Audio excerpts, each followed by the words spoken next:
அஸ்ஸலாமு அலைக்கும். இன்றைக்கி இஃப்தாருக்கு வெஜ் கட்லேட்டும் ப்ரெட்டு சாண்ட்விச்சும் தான் செஞ்சுருந்தேன். எப்படி செஞ்சேன்னு பார்க்கலாமா? ஒரு 4 உருளைக்கிழங்க நல்லா வேக வச்சு எடுத்துக்கிட்டு இந்த அளவுக்கு நல்லா மசிய வச்சு எடுத்துக்கலாம்.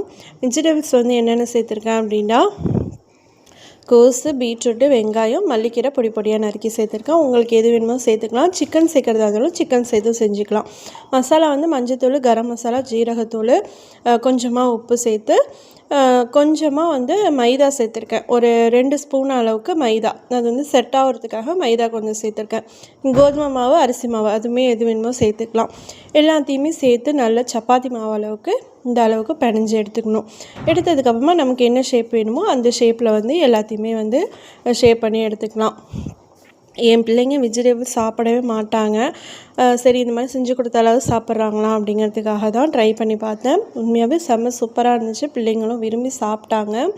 அது எல்லாத்தையுமே ஷேப் பண்ணி வச்சுட்டு ஒரு பவுலில் கொஞ்சமாக மைதா, உப்பு, தண்ணி சேர்த்து இந்த மாதிரி மிக்ஸ் பண்ணி வச்சுட்டு ப்ரெட் க்ரம்ஸும் ரெடி பண்ணி வச்சுக்கணும். இப்போ இதில் ஒரு தடவை டிப் பண்ணிவிட்டு ப்ரெட் க்ரம்ஸ் மேலே நல்லா தடவிட்டு அதை அப்படியே ஒரு பவுலில் வச்சு நம்ம ஃப்ரீசரில் ஒரு 1/2 ஹவராவது அது செட் பண்ணுறதுக்கு விடணும். நம்ம ஃப்ரிட்ஜில் வச்சு எடுத்துகிட்டு அப்புறம் செஞ்சோம்னா அந்த ப்ரெட் க்ரம்ஸ்லாம் உதிராமல் நமக்கு நல்லா கிறிஸ்பியாக கிடைக்கும்.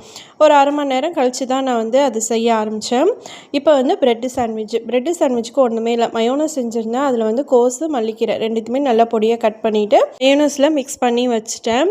இப்போ ப்ரெட்டை எடுத்துகிட்டு ப்ரெட்டில் ஒரு பக்கமாக தடவிட்டு இன்னொரு பக்கத்தை அது மேலே வச்சு நெய் ஊற்றி அது 2 பக்கமே நல்லா டோஸ்ட் பண்ணி எடுத்துட்டேன். அவ்வளோதான்.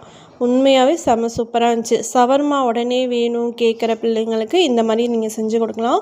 உண்மையாகவே செம்ம சூப்பராக இருந்துச்சு.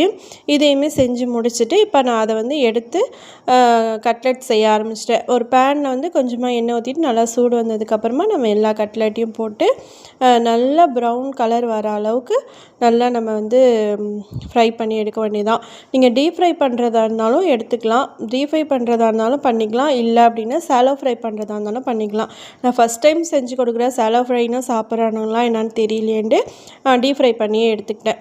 இன்றைக்கான இஃப்தாருக்கு இதுதான் வெஜிடபிள் கட்லெட் சாண்ட்விட்சு, மயோனஸ்ஸு, வாட்டர்மிலன், பள்ளிவாசலில் கொடுத்த நோம்பு கஞ்சி, அது கூடவே நான் செஞ்ச ரோஸ் மில்க்கு எல்லாத்தையுமே வச்சு அல்ஹம்துலில்லாஹ் நோம்பு திறந்தாச்சு. என்னோடய வீடியோ பிடிச்சிருந்துச்சுன்னா லைக் பண்ணிக்கோங்க, சப்ஸ்கிரைப் பண்ணிக்கோங்க. தேங்க்யூ ஃபார் வாட்சிங்.